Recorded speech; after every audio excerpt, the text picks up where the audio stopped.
आपने अगर नोट किया हो कि अक्सर जब भीड़ में और आवाम में नेता या रिप्रेजेंटेटिव जो पब्लिक होता वो जाता है, तो अभी राजीव अरोड़ा साहब कह रहे थे कि लोग अक्सर क्षणिक भावुकता में, मोमेंट्री जो उनके सेंटिमेंट्स होते हैं उसमें वोट कर देते हैं। ये उनकी वोटर्स से शिकायत है, लेकिन मैं वोटर्स की तरफ से कहूं तो नेता जब पब्लिक में जाते हैं तो ये भी अक्सर अपनी पार्टी की क्षणिक भावुकता लेकर उन्माद जो सामने लेके आते हैं, जिस तरीके का एग्रेशन सामने लेके आते हैं, वो एक नए तरीके का पॉलिटिकल कल्चर बनता जा रहा है। यानी जब तक आपने अपनी बात जोर से नहीं कही, चिल्ला के नहीं कही, तब तक कोई आपकी तरफ ध्यान नहीं देगा। और इसीलिए एक नए तरह की राजनीतिक संस्कृति आ गई है। अगर आपको अपनी बात कहनी है, जोर से कहिए, चिल्ला के कहिए, वरना कोई सुनेगा नहीं। लेकिन अब से थोड़ी देर पहले आपने एकदम मुख्तलिफ तस्वीर देखी। एक शख्स जो कि राजनीतिक भी है, जो चुनाव भी लड़ता है, लेकिन अपनी बोलचाल में कहीं अपनी आवाज को तल्ख नहीं करता, तीखा नहीं करता, ऊंचा नहीं करता, और उसकी बात सुनी जाती है। ऐसा अनोखा प्लेटफॉर्म है मुंसिफ टीवी। आप लगातार इससे जुड़ेंगे तो निश्चित तौर पर पाएंगे कि अक़लियतों के असल मुद्दे आपको यहीं मिल जाएंगे।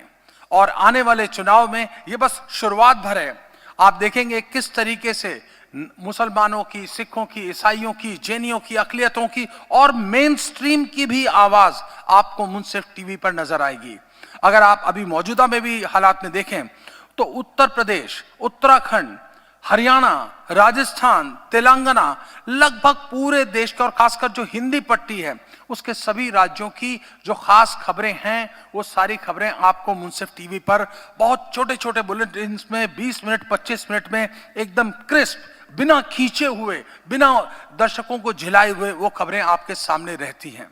बहरहाल अब वक्त है आगे बढ़ने का हमारे अगले सेशन की तरफ। और अगले सेशन में हमारे जो खास मेहमान हैं, मैं उनको आवाज दूंगा। मैं सबसे पहले बुलाऊंगा खानू खां बुदवाली जी को, जो कि राजस्थान स्टेट वक्फ बोर्ड के चेयरमैन हैं, और इनके साथ बातचीत के लिए आएंगे जनाब फिरोज खान, जो कि राजस्थान हज कमेटी के पूर्व अध्यक्ष रहे हैं। फिरोज खान साहब दोनों अक़लियतों के वो नुमाइंदे जिन्होंने अपनी अपनी पार्टियों की सरकारों में बिना चुनाव लड़े लेकिन अपनी कौम की नुमाइंदगी की है। इनकी बात सुनते हैं और इनसे बात करने के लिए खुर्शीद रब्बानी हमारे साथ मंच पर मौजूद हैं। उम्मीद करता हूं कि ये आपको एक नया जो उसका तबसरा है वो आपके सामने रखेंगे। बहुत बहुत शुक्रिया। और डॉक्टर खानू खान साहब आपका भी शुक्रिया जुड़ने के लिए, और फिरोज खान साहब आपका भी शुक्रिया, और आप दोनों का इस्तकबाल। चुनावी मौसम है जाहिर तौर पर, और जब दो अलग अलग पार्टी के जिम्मेदार बैठते हैं तो वो लोगों को ऐसा लगता है, या सामने बैठे हों या फिर टेलीविजन पर देखने वालों को, कि भाई कुछ ना कुछ झगड़ा जरूर होगा। पर मुझे ऐसा लगता है आप दोनों ही जो आप लोगों दोनों की शख्सियत है, या जो दोनों का जो नेचर है, वो वैसा नहीं है झगड़ने वाला और चीखने चिल्लाने वाला। तो मैं आप दोनों का शुक्रिया शुक्रिया भी अदा करता हूँ, एक बार फिर से इस्तकबाल करता हूँ। और डॉक्टर खानू खान साहब, क्या लगता है आपको, आज तो पहली लिस्ट भी आ गई और हम तो नाम ढूंढ रहे थे कि कहीं नाम होगा। माइक ले लीजिए। चूंकि हर पॉलिटिशियन चुनाव तो जरूर लड़ना चाहता है, इलेक्शन लड़ने की उसकी मतलब ख्वाहिश होती है। बिल्कुल निश्चित रूप से मैं सबसे पहले आपको मुबारकबाद देना चाहता हूं, आपके चैनल्स को, जो एक पुराने अधूरे ख्वाब को दोबारा आपने अधूरे ख्वाब को पूरा करने के लिए आपने पूरा चैनल चलाया है, इसके लिए मुबारकबाद। निश्चित रूप मान के चलिए कि हर इंसान जिस राजनीति में रहता है वो उम्मीद करता है कि मैं चुनाव लड़ूं, और चुनाव लड़ना कोई गलत बात भी नहीं है, टिकट मांगना भी गलत बात नहीं है, ये फैसला आला कमान का होता है। निश्चित रूप से पार्टी जिसको कैंडिडेट बनाएगी, और उस कैंडिडेट का हम सब का फर्ज बनता है कि आज के समय में इस आइन को बचाने के लिए हम सबको उस हाथ के निशान का ध्यान रखते हुए हमें पार्टी को जिताना चाहिए। बिल्कुल। अच्छा, ये बताइए, चूंकि आप जिम्मेदारी जो है वो स्टेट वक्फ बोर्ड की निभा रहे हैं, और पूरे ही मुल्क में अगर रेलवे के बाद सबसे ज्यादा प्रॉपर्टी किसी बोर्ड के पास है तो वो है वक्फ बोर्ड। उसके बावजूद भी जो मुस्लिम तबका है वो पसमानदगी का शिकार है, गरीबी का शिकार है, और चाहे वो रेलवे स्टेशन हो, चाहे वो चौराहे हो, चाहे मस्जिद के बाहर बैठे हुए फकीर हो, वहां पर जो सबसे ज्यादा तादाद है वो दिखती है मुस्लिम मतलब यानी गरीब लोगों की या फकीरों की। और दूसरी बात यह भी है कि जैसे मैंने कहा कि गुर्बत भी है, वो बस्तियों में रह रहे हैं, आज भी कच्ची बस्तियों में रह रहे हैं, आज भी उनके पास जो है मतलब वो वसाइल नहीं है जो होने चाहिए थे, क्योंकि बहुत बड़ी प्रॉपर्टीज हैं वक्फ के पास। वजह क्या है, क्यों काम नहीं हो पाया अभी तक? देखिए जनाब, सबसे पहले वर्तमान समय में हिंदुस्तान के आइन को बचाने की जरूरत है। इस हिंदुस्तान का बाबा साहब भीमराव अंबेडकर का संविधान है, अगर ये बचेगा तो निश्चित रूप तमाम आवाम इस हिंदुस्तान के लोगों को इंसाफ मिलेगा और हिंदुस्तान के वक्फ बोर्ड को भी इंसाफ मिलेगा। जिस तरह से मैं हाल ही में, आप भी उस कॉन्फ्रेंस में थे, और मैं हिंदुस्तान के जो काबीना मंत्री है ईरानी साहब से इसी मसले पे बात हो रही थी, और जिस तरह की जो फैसिलिटी, जो इसको तोड़ मरोड़ के जो संविधान के साथ साथ इस वक्फ एक्ट को भी अमेंडमेंट करने की जो बात कर रहे हैं, वो बेनिफिट्स वर्तमान में तमाम जो लोगों को मिलने चाहिए वो नहीं मिल रहे हैं, वो एक अलग मुद्दा है। लेकिन आप जो बात कर रहे हो कि वक्फ की मिल्कियत से, अगर ईमानदारी से हम तमाम जो अकलियत के लोग ये निश्चित रूप से मान के चलें किसी मॉडल को लेकर के कि इस वक्फ की प्रॉपर्टी को बचा करके, क्योंकि जब वक्फ करने वाला इंसान इस कायनात में नहीं है तो क्या इस वक्फ की संपत्ति को, जकात खैरात को खाने वाला क्या इस दुनिया में रह पाएगा? लेकिन ये अब उल्टा होने जा रहा है। आज के समय में कुछ लोग इस वक्फ की संपत्ति की जकात को खा करके अपने आप को बहुत खुशहाल महसूस कर रहे हैं। बहुत सारे सरमाएदार लोग इस वक्फ की संपत्तियों में बैठे हैं, जब उनको हिलाने की बात करते हैं तो बिल्कुल खुद हिलने के साथ साथ वो ऐसे मोमेंट करने की बात करते हैं कि यह वक्फ की संपत्ति हिलने से उनकी जमीन जायदाद या उनके जो घर चलने का इशारा है वो खत्म होता है। जो एमआई रोड की बात करें या जयपुर शहर की बात करें या बाहर की बात करें, जब मैंने ज्वाइन की तो वक्फ बोर्ड में 8 महीने से तो कर्मचारियों को सैलरी नहीं मिल रही थी, जिनकी एमआई रोड की जो हमारी जो डायरेक्ट प्रॉपर्टीज है, एमआई रोड हो चाहे अजमेर हो या कुछ एक दो जगह की है। बाकी सबसे बड़ा दुख यह है कि हमें डॉक्टर वारसी साहब बैठे हैं और इधर भी बहुत सारे दिग्गज बैठे हैं, 1 लाख की इनकम होती है, उस पे से मात्र हमें 7% मिलता है, 7,000 रुपए। 7,000 में से हमें 1% भारत सरकार को रबानी साहब देना पड़ता है, हमें 6,000 में सबर करना पड़ता है। लेकिन 93 का वो लोग कमेटीज के लोग बन के बैठे हैं, जो मठाधीश 2 सालों से दिग्गज जो बैठे रहते हैं, क्या खुदा को हाजिर नाजिर करके कभी सोचते हैं कि उस वक्फ की 93% को हम उस गरीब, बेवा, अतीम, बेसहारा या उन बेसहारा बच्चों की हम मदद कर पाते हैं? जब हम ऑडिट की बात करते हैं तो वो कहीं ना कहीं रास्ता निकालते हैं। लेकिन फिर भी रब्बानी साहब, मैंने एमआई रोड का जब मैंने ज्वाइन की, जब 37 लाख रुपए हमें इनकम ऑफ किराया मिलता था साल का, आज मैं 3.25 करोड़ रुपए एमआई रोड से किराया ले रहा हूं, फिर भी मेरे खिलाफ हेजिटेशन हुआ। लेकिन वहां के तमाम जो 99% लोगों ने हमारी मदद की, हमने जब किराया बढ़ाया। लेकिन जो सालों से जो कमेटियों में बैठे रहते हैं वो नहीं चाहते कि कोई डेवलपमेंट हो। हमने पहली बार राजस्थान के अंदर, जो आप जो कह रहे हैं वही किया मैंने, भीलवाड़ा के अंदर एक मॉडल के रूप में मैंने 50 बेड का हॉस्पिटल बनाया। जब हॉस्पिटल तैयार हुआ, 7.5 करोड़ रुपया वहां के स्थानीय कमेटी के लोगों ने, मैंने वो जमीन खाली करवाई। वो हॉस्पिटल बन के जब तैयार हुआ तो किसी ने पीआईएल लगा दी, लेकिन फिर भी अल्लाह ने उन गरीबों के तमाम लोगों का साथ दिया, वो पीआईएल खारिज हुई और वहां के भीलवाड़ा के आज हॉस्पिटल रनिंग में।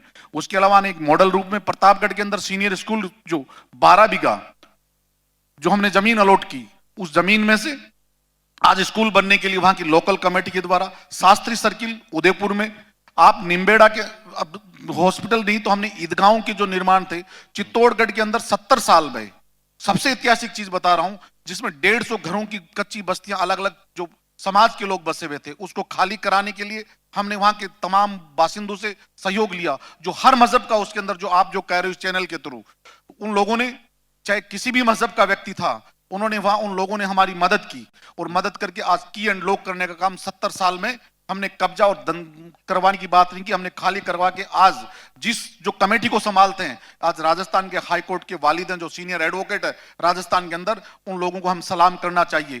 दूसरा, आप नारड़ दरगाह शरीफ जाइए, जो मैंने एक मॉडल के रूप में 3.5 करोड़ रुपए लगा करके माननीय मुख्यमंत्री अशोक गहलोत जी ने, हमारी इच्छा थी कि एक मॉडल हम वक्फ बोर्ड के अंदर सिर्फ माफ करना, मैं गोश्त रोटी खाने या किसी दावत खाने नहीं आया था।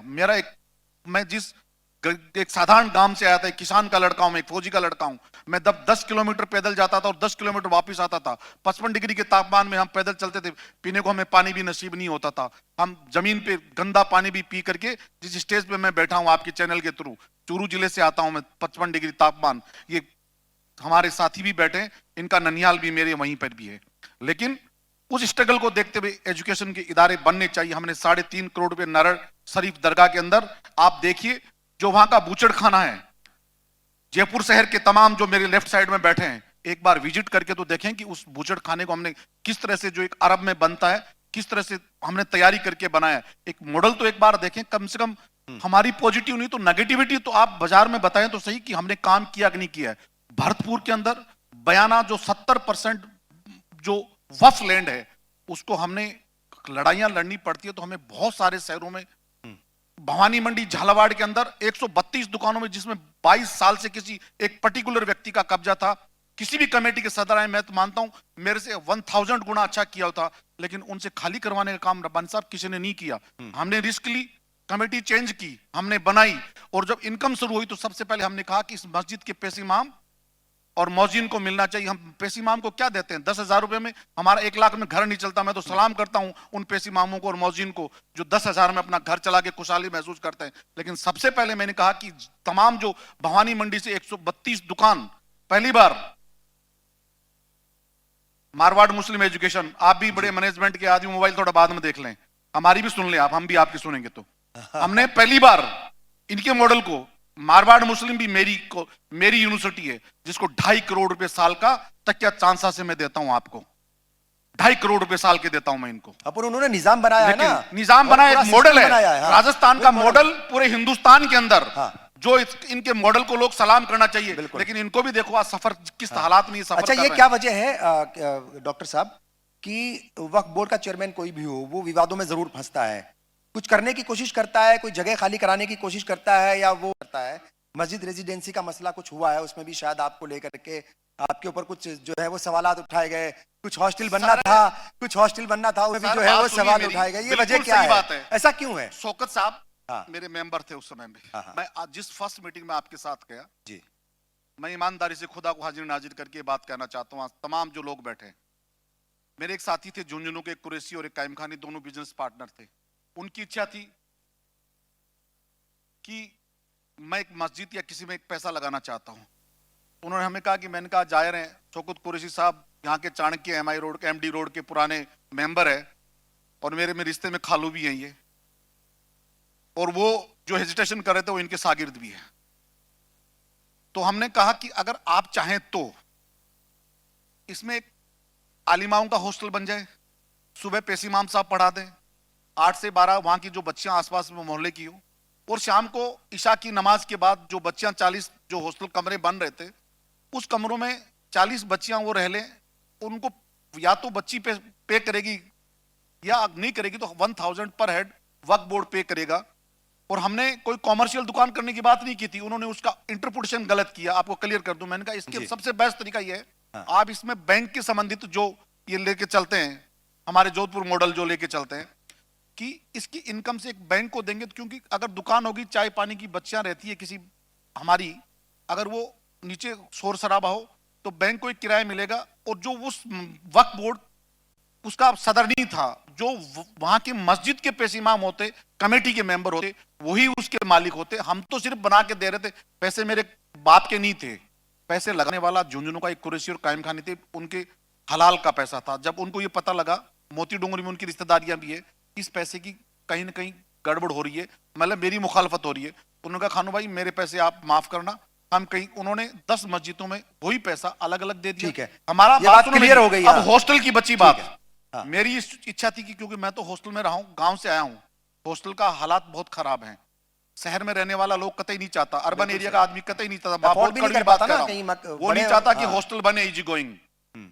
जब गांव का आदमी, क्योंकि मेरा मकान होगा तो मैं नहीं चाहता कि मुझे क्या तकलीफ ही नहीं है। तो जब गांव का आदमी डॉक्टर वारसी अगर यूपी से चल के आता, जब कमरा नहीं मिलता है, अगर 10,000 रुपए देगा तो तब भी आपके नाम पूछते, कमरा फुल स्टॉप हो जाता है। लेकिन मेरा हॉस्टल में हुआ होगा, राजस्थान यूनिवर्सिटी के DBN में रहूंगा, विवेकानंद में रहूंगा, लेकिन सारों का सबका एडमिशन नहीं होता सरकारी उसमें। लेकिन जब हमने वहां आलिमाओं का हॉस्टल बना रहे थे, हम कोई गलत नहीं, हमें लगा, हमने कोई उनसे कहा कि माफ करना नहीं बन रहा, तो उन्होंने क्या इशू किया वो जाने, उसका खुदा जाने। अगर हम गलत है तो इसका खुदा के घर हम इसका जवाब देंगे, वो जाने उनका जो क्या किया, उसके पीछे क्या राजनीति, मैं उसमें नहीं जाना चाहता। लेकिन मुझे एक दर्द था, उस दर्द को तमाम बैठे आपके चैनल के थ्रू कहना चाहता हूं। MI रोड के अंदर राजस्थान के इतिहास में पहली बार आलिमाओं का हॉस्टल के लिए मैंने 250 गज जमीन, शौकत साहब इस पिछले प्रस्ताव में इस मस्जिद का भी संगे बुनियाद हमारे उर्दू अकादमी के सदर बैठे हैं। मैं माफी की चाहता हूं कि 250 गज जमीन मैंने दी, मेरे बोर्ड ने दी, कि वहां आलिमाओं का हॉस्टल बनना चाहिए, पैसा भी वक्फ बोर्ड लगाएगा, ये भी आपको कह रहा हूं। और संगे बुनियाद हमने मुफ्ती अमजद साहब ने उस मस्जिद की रखी, वो जो मस्जिद का भी तामीर अभी चल रही है। और जो आप बॉयज हॉस्टल की बात कर रही थी, क्योंकि हमने वो सफर झेला, क्योंकि हम गांव से आते हैं, हमें नहीं, वो कमरा नहीं मिलता। कोशिश रब्बानी तो साहब, आपने की, शायद वो मतलब जो है वो केस वो रुकेगा नहीं, हुई। रुकेगा नहीं, ये मेरा दावा है, इंशाल्लाह नहीं रुकेगा। क्योंकि वहां क्योंकि बेरोजगारों की वक्त- और आलिमाओं की, मेरी बहन बेटियों की दुआ होगी ना, अल्लाह हमको चाहेगा तो सफर में हमारी आसानी होगी। ठीक है। और फिर 1000 गज जमीन बॉयज हॉस्टल के लिए हमने राजनीति नहीं की, मेरे साथी जो कह रहे थे, चांदपोल से निकलते झोटवाड़ा रोड पे हमने अलॉटमेंट कर दी, बॉयज हॉस्टल भी जिंदा रहे। तो ठीक है। जनवरी में या फरवरी में उसकी संगे बुनियाद में मेरे इस लेफ्ट साइड में बैठे हैं ये भी, और इधर बैठे हैं ये भी, और सामने वाले भी। और अब आप जयपुर में आ गए तो हकीकत आप दिखाओगे, हम गलत हैं तो इसका जवाब हमको इस वक्फ बोर्ड के चेयरमैन की हैसियत से नहीं, एक छोटे से इंसानियत की हैसियत ठीक से है। हमेशा आखिरत में मैं इसका जवाब दूंगा। ठीक है, फिरोज खान साहब, अब आपके पास आता हूं। वह हज कमेटी के चेयरमैन आप रहे हैं स्टेट के, और ऐसा माना जाता है कि कभी कभी मुस्लिम्स का इस्तेमाल करती है बीजेपी, फिर उनको भूल जाती है, साइडलाइन कर देती है। क्या ये वो दौर है जब आप लोगों को बस कभी कभार सामने लेकर के आने की अगर उनको जरूरत होती है तभी सामने लाते हैं, अदरवाइज ना टिकट दिया जाता, ना कहीं पूछा जाता पार्टी के अंदर? तो ये इतना बुरा दौर क्यों गुजर रहा है? जैसे वक्त प्रॉपर्टीज है ना, वैसे ही आप भी शायद वक्त प्रॉपर्टीज हो गए हैं, मतलब जो बीजेपी के लीडर्स हैं मुस्लिम। पहले तो मैं आपके मुंसिफ टीवी को बहुत बहुत मुबारकबाद देता हूं कि कुर्सी साहब आपने पहले अक़लियत की हर, जब उसमें थे उर्दू में, तो हर हफ्ते मसाइल को उठाते थे, लेकिन अब आप आ गए, इसलिए आपका बहुत बहुत धन्यवाद, शुक्रिया। मैं एक बात, आपने कहा कि वक्त के अनुसार काम होता है या वक्त उसको काम में ले लेते हैं, बाकी उसका ध्यान नहीं देते। मैं आपको एक बताऊं, मैं ऐसी पार्टी में, राजनीतिक पार्टी में, जिसका नाम भारतीय जनता पार्टी है।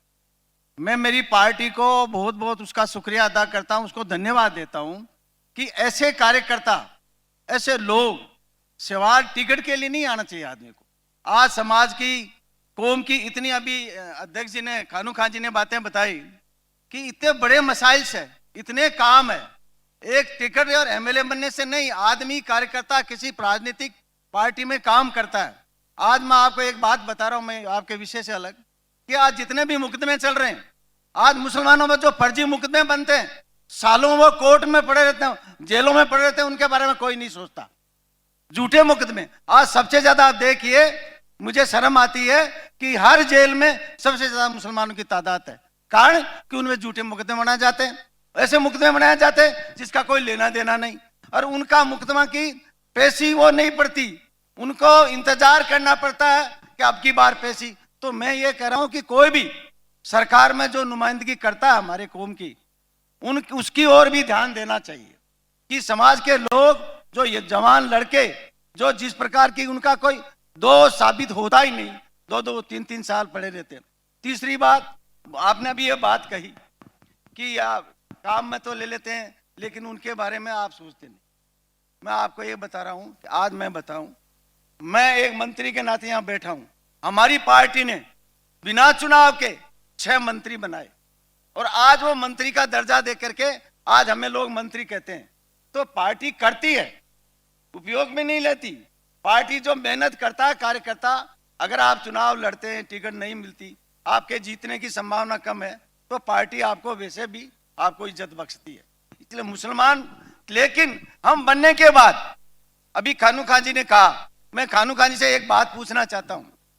तो 19/12/92 को एक आदेश निकला था वक्फ बोर्ड के बारे में कि जितने भी अवैध कब्जे और जिन्होंने कब्जे कर रखे हैं और जिन्हें मुकदमा लगा लगा के अपना बना रखा है, क्या उसके बारे में आपने कोई कार्रवाई करके कुछ कब्जे हटाए, तो उनके बारे में आप बताना चाहिए कि राजस्थान में आज तक 19/12/92 के बाद जो कानून बना उसको सही से पालन किया जा रहा है। अच्छा डॉक्टर खानू खान साहब, ये एक जो सवाल इनका है सप्लीमेंट्री, मेरा भी सवाल है, वो ये है कि बहुत सारी ऐसी प्रॉपर्टीज हैं, आपने खुद भी कहा कि कोशिश तो करते हैं, बहुत सारी प्रॉपर्टीज के ऊपर कब्जे हैं, वो सिर्फ राजस्थान का मसला नहीं है, वो पूरे ही हिंदुस्तान का मसला है।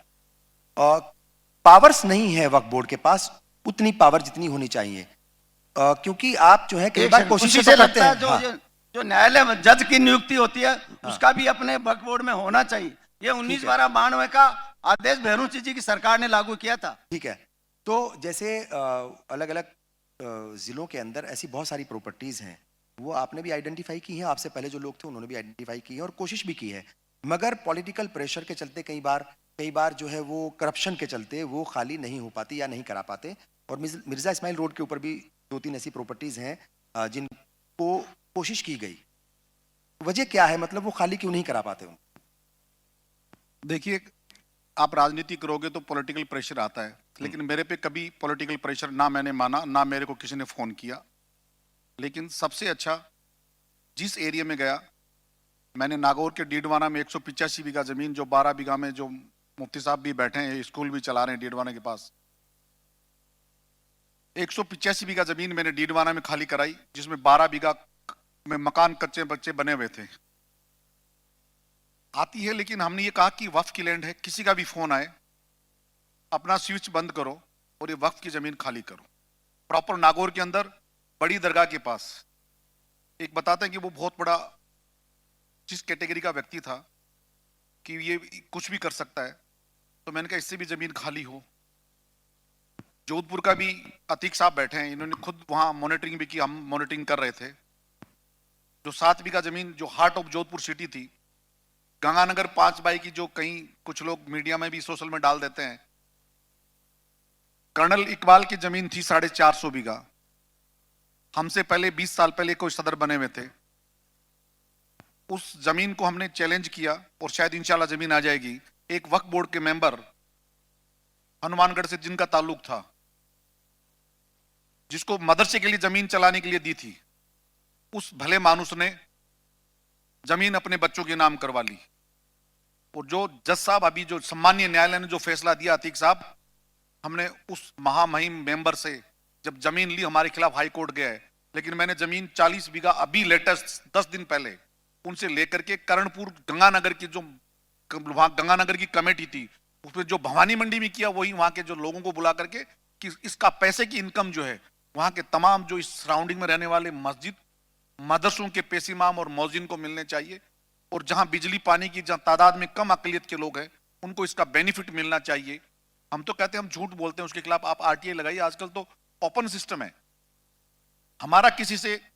और सबसे पहले मैंने झुंझुनू दरगाह में इल्जाम इसलिए लगता है कि मैं जाति से कायम खानी भी हूं, तो मेरे पे कहा कि साहब झुंझुनू दरगाह कायम खानियों की है, 180 दुकानों की परमिशन थी, जिसमें 10-15 दुकान बन चुकी थी। सबसे पहले मैंने उन 10 दुकानों का सबसे पहले तोड़ने का काम मैंने किया और खाली करवाई, नेस्त नाबूद करके एक मैसेज किया।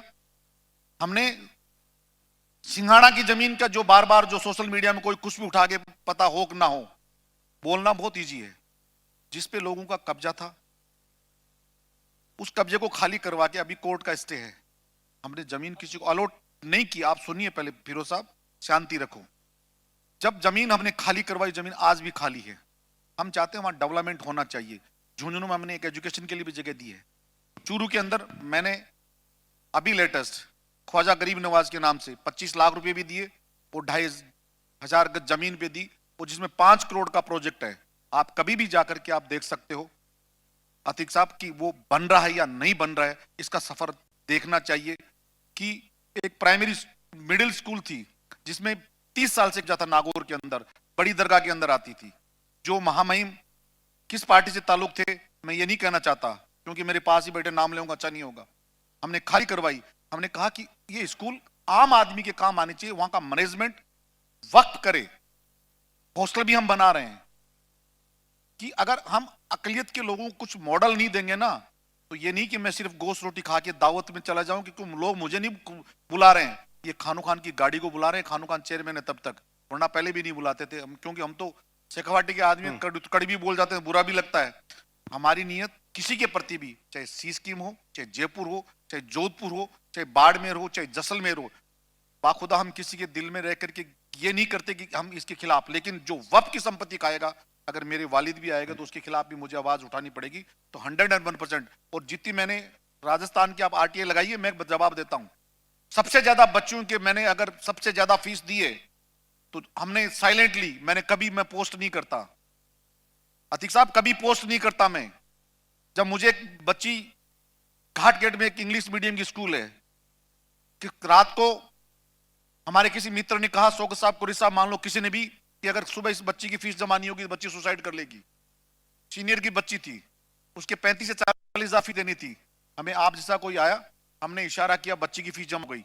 चाहे सुबोध कॉलेज को ले लो, चाहे जोधपुर को ले लो, चाहे चूरू की ले लो, चाहे अभी डीडवाना में ले लो, आप जिस जगह की कहोगे 100 टाइम से बच्चे और बच्चों को। और हमने कई बच्चों के लिए जो एक एजुकेशन, क्योंकि मैं एजुकेशन से निकला हुआ हूं, अच्छे इंस्टीट्यूट निकले होते हैं, अगर आपसे 1 रुपया फीस ले रही है